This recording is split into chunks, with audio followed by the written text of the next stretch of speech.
My name is Bob Nagle. I'm starting this quad beat channel with the hopes of sharing my experience, trying to get my message across about people living with bipolar disorder. The purpose of life is to find your purpose.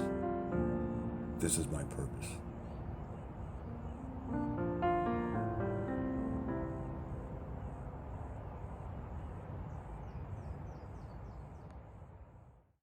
Florida, baby!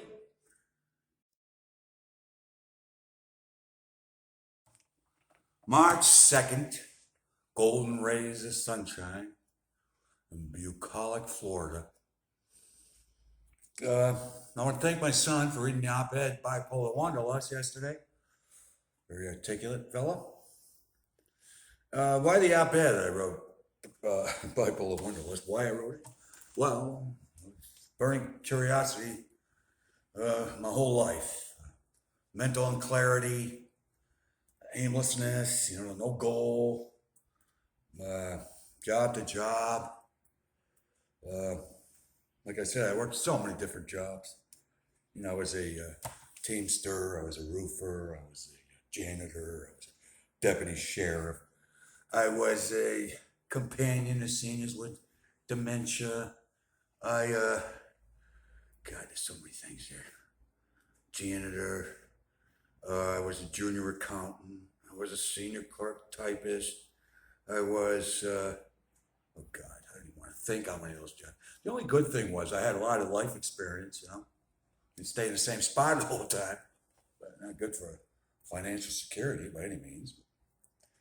Lived an unsettled but somewhat interesting life here. But unfortunately, I internalized.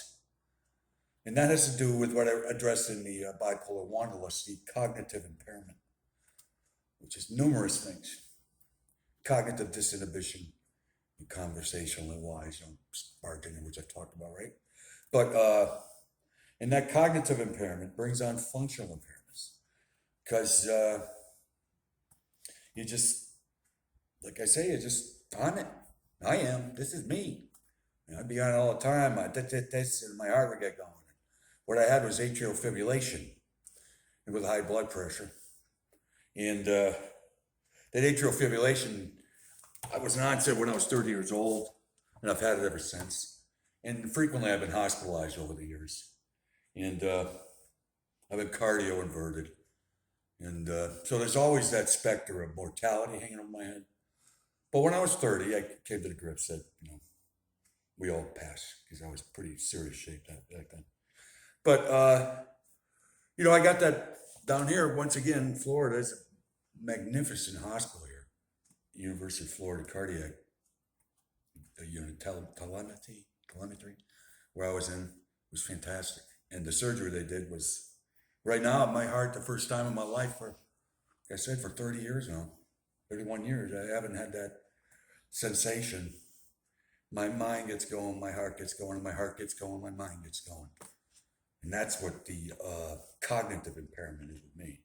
Directly correlates with a functional impairment. This is bipolar. For me, anyways. In the description, which I read the other day, is bipolar. So that's in your, obviously.